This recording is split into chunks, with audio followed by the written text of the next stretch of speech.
Hi, I am Lindsay and I am definitely an adult child. I have a very potty mouth. I will try and refrain from swearing like a sailor, but the odd F word might pop out. Fuck it, actually, it probably will pop out without any hesitation whatsoever. Um, I'm the kind of person when I read the problem, I got so crazy mad because somebody read it out and it said we either became alcoholics or practiced other addictive behavior ourselves, or married them, or both. Failing that, we found other compulsive personalities, such as a workaholic, to fulfill our sick need for abandonment. Well, bugger failing it, I did the whole lot. I did absolutely anything that I possibly could do to make myself feel better. And if that meant working 18 hours a day, I did. I wanted to be super mom. I wanted to be the best. I was terrified of people, but nobody knew that because flip side of the laundry list, I became quite a bully. It was my company. I could tell people what I wanted them to do, and if they didn't do it, woe betide them. Um, and I thought I was doing okay. But I'll be honest with you, for about 30 years, I used to judge myself against my dad to make sure that I wasn't an alcoholic, you know? Oh, I didn't behave like him. It wasn't as bad as that. There was somebody else who was drunker than me. And I also went into an industry, which was the media, where everybody drank. Well, woe betide me, I became an alcoholic and I became very good at it. I drank myself into alcoholism.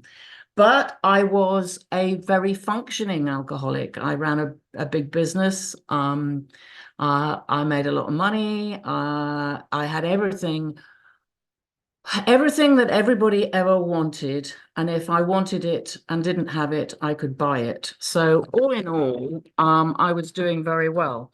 And then one day I behaved like my dad. And I tried to get my dad into AA for years. I am going to talk about other fellowships here because it is my journey.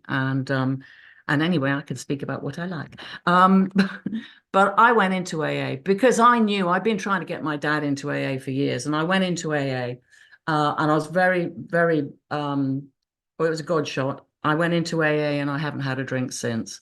And I didn't do everything they told me to do because I'm the kind of person that I have to be in so much fucking pain before I do the work. And so for 2 years in AA, I didn't do the work. I stayed sober. I did everything about service. I was a bloody nightmare if a newcomer came in because I told them exactly what they should do without doing it myself. And then I got to such an emotional rock bottom that I realized that I needed to get into the middle of the AA bed. And I did, and I was fantastic. And if you asked anybody, they would have said, that girl's recovery is bloody amazing. And on the surface, it looked fantastic. And I was 6 years sober when I was walking my dog. And I suddenly thought about what had happened to me. And I'm going to get emotional. When I was 4, and I transposed that to my daughter. And for the first time in my life, I went, oh my God, that was sexual abuse. Because it didn't kill me, you know? And even worse than that, and I only know this now from the work that I've done in ACA, the level of emotional neglect in my family was so monstrous that I loved the sexual abuse because I got attention. Yeah. I got attention. I got cuddled. I got told I was a good girl. I got told how marvelous I was. And I was getting from this pedophile everything that I wanted from my family. And then one day he disappeared. I have a feeling I was brought up by au pairs. I have a feeling he was an au pair's boyfriend because he was around for quite a while. And then one day he just wasn't there and he'd gone. And I was devastated. I was 4 years old. I was devastated because my friend, my comforter, the person I crept into bed with when I was little had gone. And I didn't realize the guilt that I was carrying because I thought it was my fault that I was an oversexed little girl and that obviously there was something wrong with me. And I thought, and I buried it so far so that it wouldn't affect me. Do you know, it was just one of those things. It was part of growing up. I wasn't dead, so therefore it was all right. And it was only coming into these rooms that I realized how those actions at 4 had colored the rest of my life in terms of my relationships with men, and to a certain extent, my relationships with everybody. And so it was at that point that I went into therapy, and I did that. I coexisted therapy and AA for an awfully long time, and then I did a chair because I was very good at putting the message across. I'm fucking good at chairs. I love them. You know, I can tell you exactly what you need to do to get sober. And I was doing this chair. I was about 8 years sober, and I'd got into this mental romantic relationship with somebody completely unsuitable, by the way. I can walk into a room still today, and there will be 99 perfectly sane, nice people and one asshole, and I will gravitate towards the asshole. Preferably with at least 2 addictions. I would ideally a heroin addict and an alcoholic. That would make them, and emotionally unavailable. They have to be absolutely emotionally unavailable. And I go zoom into there and I go, oh my God, aren't they fantastic? And I got to a point where I went to do a chair, and I was not going to talk about this relationship. And I opened my gob, and in front of a room full of people, exposed every raw nerve that I'd ever had to these people. And I looked around the room, and there were 30 people crying with me. This was an AA meeting. And one of them pulled me aside afterwards and said, have you thought about ACOA? And he said, there's a book you should read by a lady called Tian Dayton called ACA Trauma Syndrome. And I went and got it.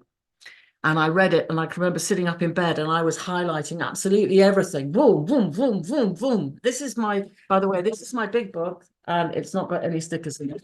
This is the big red book, which is the next thing I bought after reading Tian Dayton. And please look, it's like, you know, it sounds like autumn leaves because there are so many stickers in there. Because after reading that book, I went and got the big red book, and I sat and I read it from cover to cover, not the boring bits about how to start a meeting, but the bits that actually related to me.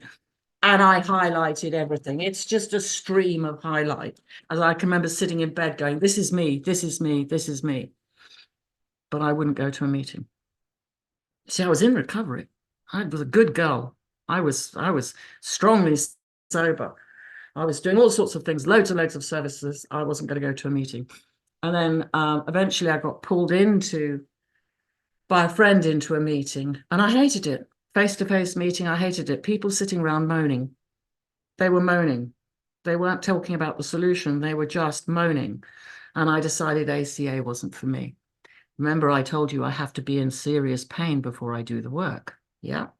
So I carried on for 3 or 4 years, and I knew it's very exciting to find that I had post-traumatic stress disorder. Didn't know anything about complex post-traumatic stress disorder, but it was rather exciting to know that I was a sufferer of post-traumatic stress. And there were lots of things in Tian Dayton's book that I identified with. I knew I was an adult child, but I thought that AA could carry me enough. And then 2 years ago, I hit the kind of emotional bottom I didn't even know existed in recovery. I didn't know that you could be working a 12-step program, doing all of the right things, and hit not just a brick wall, but I hit a mountain. I hit an absolute mountain.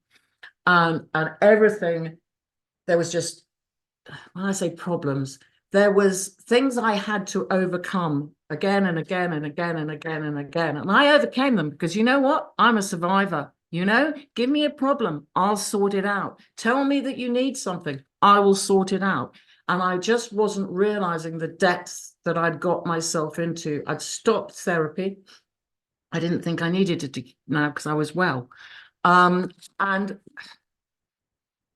a friend of mine who came into AA just after me, actually, I didn't like her. I'll be honest, I didn't like her. She was the noisiest person I've ever met. If she walked into a room, it was, where I am, yeah, ooh, and all the thing. And I thought, oh no, that's too like my mother. I can't cope with that. And while I was in this depth of despair, she rang me. And I was in a derelict bungalow at the time because I sold my house. It wasn't for lack of money, but I had 3 dogs and nobody would rent me anything. Even if I offered them in England, it's really difficult. I offered them a year up front, and no, they didn't want me because I had 3 dogs. And so I was in this derelict bungalow and I was busy charging around trying to find somewhere to live. And she came down to see me. She drove all the way from London to come and see me. And I was full of trepidation because she's a noisy, loudmouthed woman. And I wasn't sure about it. And this woman walked in and I looked at her and I went, where's Sham? And she laughed and said, I'm in ACA. And I said, what's happened? She said, I've worked the steps. She said, I've found out what's wrong with me. And I'm in ACA and you need ACA. And I nodded my head and went, yes, yes, yes, yes. Ordered the yellow workbook, ordered the loving parent, I ordered it all, and it sat there because I had a lot to do. I had to buy a house, I had to move, I had everything, all of that kind of stuff to do. And I found this house, which was a God shot because it wasn't where I was supposed to be, and it wasn't what I wanted. But it felt so safe. Sham found it for me. My lovely Sham, my lunatic who I didn't like, my glorious Sham found this house for me and said, go and have a look at that. And I said, no, that's not what I want. She said, go and have a look at it. And we walked in and I just felt this immense peace and warmth. And it was like my higher power gave me a place where I could be safe enough to do this work. And I had to be safe.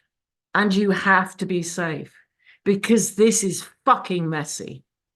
It's messy, it's gross, it's emotional turmoil. It's so painful. It's digging deeper than you've ever dug in your life. But the benefit, the payback you get for doing the work is immense. So I got here and the first meeting I came back to was Limerick. And I heard Jimmy effing and blinding and screaming and shouting. And I heard Aidan. And I heard Peter. And I heard J9. And I heard Andy O. And I heard people ripping their guts out in front of others. And I heard people who gave me permission to actually say, I'm fucked. I'm truly fucked. It's okay to say you're not okay. I'm crying now. That's ridiculous, isn't it? It's okay to say you're not okay. You lot in these squares gave me permission to start ripping the bandages off. And being an addict, I decided rather than rip the bandages off, I'd eviscerate myself. And with my beloved Sham, who I didn't like when I first met her, the noisy, loud lady, she said, I'll take you through the steps. And I did the steps in 16 weeks. And I didn't stint. I was in so much pain. I either had to do the work or die.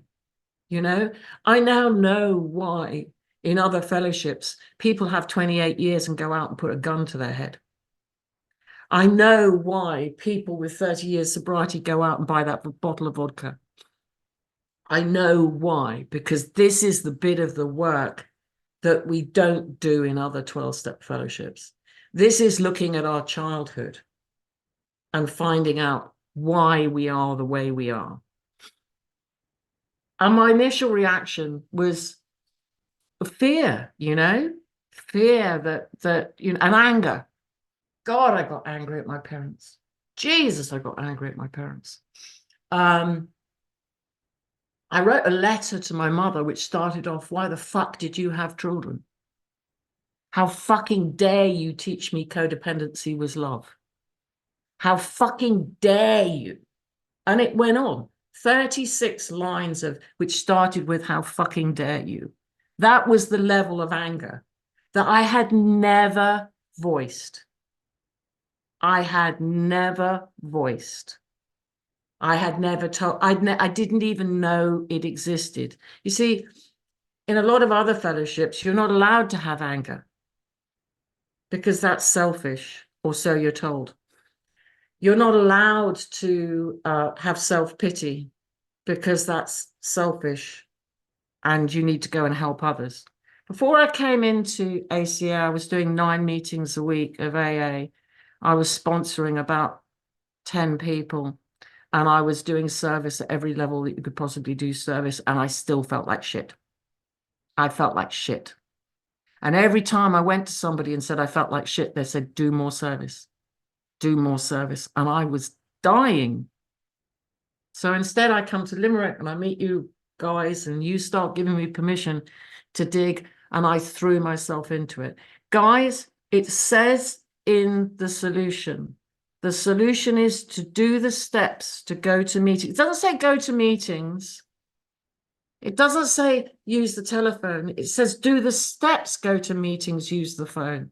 The steps are the thing that you have to do if you want to get well.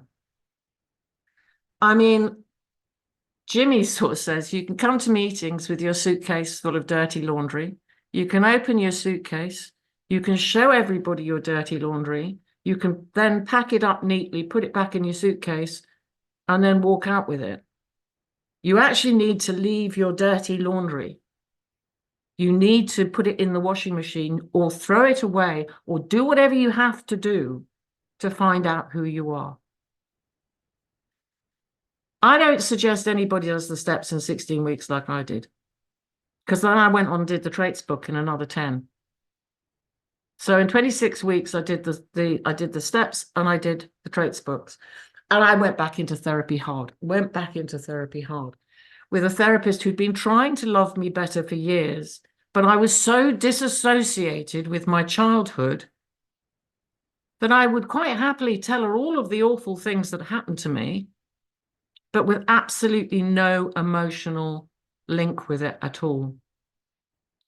Well, boy, did that change when I did the steps. And I also hasten to add that, you hold trauma in your guts. Be prepared to get the shits when you do the steps. I ended up wearing tenor ladies, which for people in America you don't know, but they're incontinence pants, all right? Not because I was peeing myself, but because I literally was incontinent. I could not walk my dogs without wearing tenor ladies.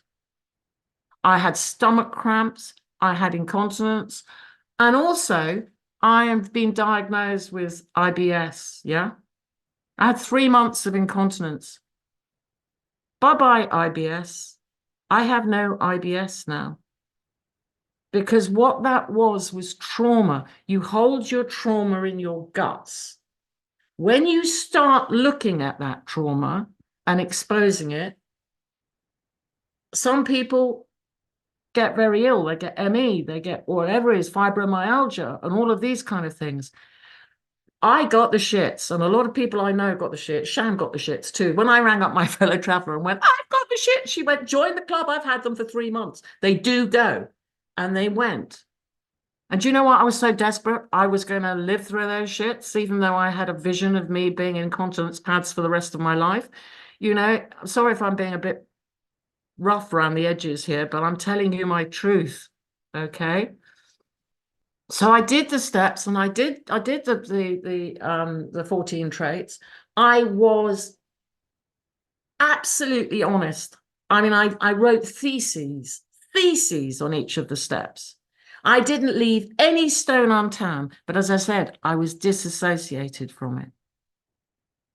And it was my therapist who said to me, Lindsay, what you just told me is horrific. Because I'm not going to get emotional. You see, I never allowed myself to feel like this.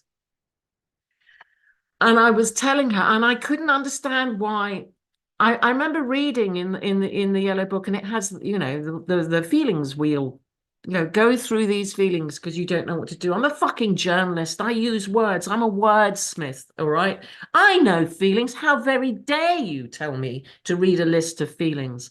But because it was part of the workbook, I did it. And to my horror, anger, anger. Fuck. What's anger? You see, when you've grown up in a family where it was dangerous to show your feelings, dangerous to be angry, I'd never been angry. I'd been devastated. I'd been gutted by other people's behavior, but I'd never known rage. And then I remembered when I was 3, I had a tantrum. I can remember it so well. I was lying on the floor in the then dining room. My mother was a terrible snob, having a major tantrum, and my father picked me up and he carried me down to the cellar, and it had a concrete floor, and he took my shoes off because I was kicking. You know, you kick the floor. And he lay me on this concrete floor and he said, "That'll hurt. Come up and apologize when you feel better." I was 3. There you got it. That's why I never showed anger. It wasn't worth it. I wasn't soothed. I wasn't shown how to self-regulate. I was just lifted up and put on this concrete floor. I wasn't beaten, okay? I wasn't beaten, but my parents were completely and utterly emotionally unavailable. Completely and utterly emotionally unavailable. And both, I know my dad was an alcoholic. I have strong suspicions that mum probably would have been given a chair in AA had she so wished. And their life was parties, parties, parties, parties. It was, anyway. And that's when the feelings started to come back.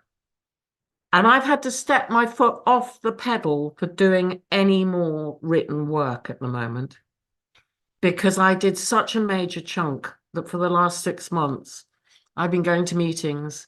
I am in deep therapy. I have been talking to fellow travelers, and I have been allowing the dust to settle for the work that I've done. And it's just fucking amazing. There are no other words for how my life has changed. I thought once I had the anger had to come out. It had to come out.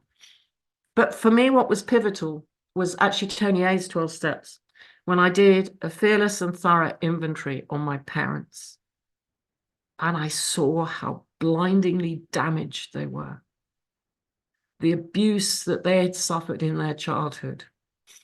And I realized that even though they were crap parents, they probably shouldn't have had kids. The reality is they did everything in their power to make our lives, my brother and my lives, better than theirs.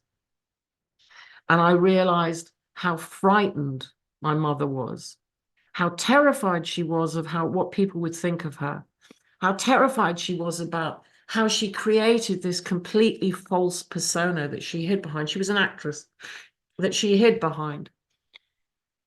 And I feel such compassion for both my mother and my father now. Such immense compassion for these poor, destroyed adult children who had no recovery in sight. And I've got recovery. And they didn't have a chance. They didn't have a chance. There was no way that they could parent the way that they'd both been brought up. And I have my brother isn't in recovery. He's an alcoholic, and he's exactly like my father, exactly like my father, and parents like my father. And I'm surrounded by nieces and nephews who are as damaged as I am. All I can do is shine a torch in their direction and let them know that, A, if they want to come and talk to me about their drinking, I can do something about it. I can help them. And B, do something about adult children. But the reality is, a bit like, A lot of people come into 12-step programs and they walk out again, or they fiddle around the edges. You know, we are such a miracle to be in this room with these little windows doing the work that we're doing. You know, it isn't pleasant. It is crap. But I can tell you now, I know who I am. When I first came in and I heard you lot talk about little kids, I thought you were fucking mad. I knew that there was probably a little kid somewhere in there. Then you started talking about more than one. That really did my head in. That did my head in so badly that not only did I have to find one child, I had to find a whole bunch of them. And then it happened. I did the work and it started to happen. I did the work and I started to listen. And then I met my fucking furious teenager. She is amazing. She is the person that makes Bear Grylls, the survival expert, look naff. She is the one that has made me survive. She is the one that when people have said you can't do that, she's gone, yes, I fucking can, just watch me. She is the one that has stood like a pit bull over my other kids. She's the one that's been guarding my toddler, my baby, my preschooler. She's the one that's standing over them. And she's the one I had to get through before I could access the others. Because she didn't trust me. She did not fucking trust me. I had never been there for her. I had never acknowledged her. I had never listened to her. Oh, I had listened to her, but I'd never nurtured her. I'd never even said, well done. You're doing a great job. And I was talking to my therapist and I said, geez, my teenager, she's so fucking angry. And she said, why is she so angry? And I went, do you know, I actually had the gall to say to my therapist, I don't know. And she said, well, why don't you try journaling things that happened to her when she was a teenager and see what happens? Well, when I started, I couldn't stop. It went on and on and on and on. It went on to the fact that, you know, my mother made me her confidant. I was the one as a teenager that had to say to my mother, my father's an alcoholic. And my mum threw me out of the home at 10 o'clock at night on a freezing cold night. And I was there by myself. And eventually the door opened after about 3 hours. And she said, come in. And I, as a teenager, had to explain to my mother what an alcoholic was. And then I became her confidant because she couldn't tell anybody else. She couldn't even tell my fucking father. But she could tell me all about it. How she hadn't had sex with him for years. How all of this stuff on a teenager. No wonder my teenager was pissed. No wonder she was fucking angry. But writing that down and then talking that down through with my therapist, not for her to give me it, but just, it was like the floodgates opened because I was affirming to her that she wasn't mad. I was saying, I hear you. It was wrong. You're amazing. And I'm here for you now. And then she started to back off the other kids. She started to trust me.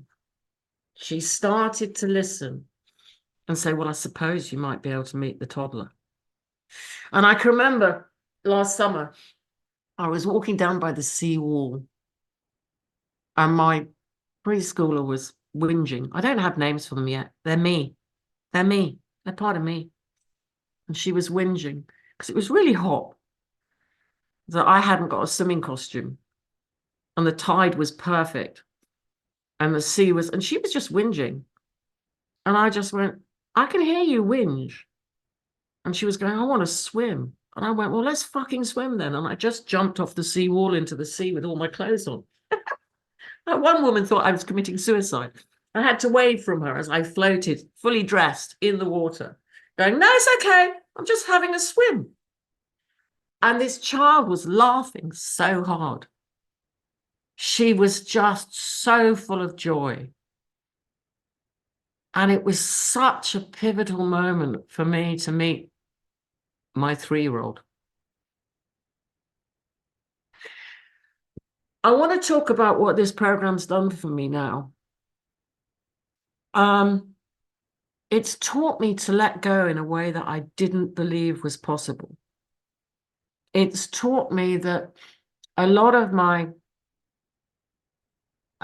defenses, I hate calling defects of character or anything else, traits, I'll call them traits because that's what we call them here, I inherited from my mother and my father. They were never mine to start with. And another pivotal moment that happened to me was during lockdown. Lockdown was good for me. I got rid of all of the things that I'd inherited when my parents died. You know, had been treasured things that I wasn't allowed to touch, you know? Don't touch that. It's too valuable. We'll leave it to you when we die. All of those things. And I looked around the house and I went, I fucking hate them all. I hate them. Why am I keeping them? I'm keeping them from guilt. Because Mum said to me, well, they're lovely. So I sent them all to auction. All of them. All Mum's jewelry, everything. I sent everything to auction except a few things that I really liked. And the liberation that I got from that was massive. Also, some of it was really funny. Things that Mum had given me going, this is precious, my precious. If ever you're in real trouble, you can sell it. And it made like £2.50 in auction because it was gilt. It wasn't silver. It was all piled bullshit. This was all half of the illusion. But I got rid of all of the shit. And the feeling of freedom that I had when I did that, of getting rid of the clutter, of destroying things that had no happy memories for me. And then I realized I was walking the dog. I always do this. My epiphanies come when I walk the dog. I was walking the dog and I suddenly realized that just like the furniture that I'd inherited, things like fear of authority figures and worrying about what people thought about me, I'd also inherited from my parents. And I stood on a hill in the New Forest and I screamed up at God. I went, "Oi, God, they're not mine. You can have them back. I don't want them. I'm sending them to auction." And I sent them to auction. I sent them to auction. They weren't mine. They were given to me by my parents. I didn't want them. They're not part of me. I have a peace and serenity now that I didn't know was possible. I didn't know it was possible. There are lots of phrases in other 12-step fellowships like, you know, what other people think of me is none of my business. And you can parrot them off. But to actually know that in your heart, to know that you don't have to be nice to you. Well, you know, I won't be rude to people, but, you know, I don't need toxic people around me. I just don't have them around me. And if that means terminating a friendship of 35 years, that's what I've done. I haven't said, I don't like you because you're horrible. I've actually said, listen, mate, I'm in recovery right now and I'm only comfortable with people who are also working recovery. So, you know, I think our roads of going in different directions. Love you loads, had got great memories, but, you know, my life's going down this route. I've taken the blame. It's easy to do. It's not my job to make people feel bad about it, but I don't need people in my life that remind me of my mother. I don't need people telling me what I should do. I don't need people making me feel less than. I only want people that bring joy into my life. And my job is to bring joy into their lives. It's got to be a partnership. It's got to be a partnership. And the other thing that I've discovered is that incident of when I was 4 and sexually abused has affected every single relationship I've ever had in my life. Because I have thought that sex was the answer to people loving me, giving me attention, being kind to me. I thought giving people what they wanted would give me love. And I hadn't realized that something that I had buried so deep and had not even looked at for decades could have influenced my life like that so badly. Well, that came out in step 4. It's a murderer's step. Just answer the questions. You don't have to do anything else. Somebody cleverer than me has put that book together. But when you look at it as a complete picture, it's like, well, for me, it's brought all of the promises have come true. Every single promise has come true. I'm happy, I'm contented. Most of the time I'm serene. I do a lot of service. I take on people through the steps in both fellowships. Service is absolutely key. You know, it shouldn't be 10% of people doing 100% of the service. If you are in ACA and you are part of Limerick, you need to get your finger out and start working to help new people that come in. These meetings don't happen without people committing time and energy to run them. Help them, you know, it will help you. But my main message is, if you do the steps, if you work this program, you will have a life beyond your wildest dreams. And it doesn't matter what age you were. I didn't come into this place until I was 67. Yeah. Doesn't matter. I'd no more go back to where I was now. I didn't know that it was possible to live this way. And it's down to AA set me up. You know what? AA gave me the emotional sobriety to come into ACA to do the real tough stuff. And ACA is tough. It's not for the faint-hearted. But you know what? It is possible to recover. It is possible to find recovery.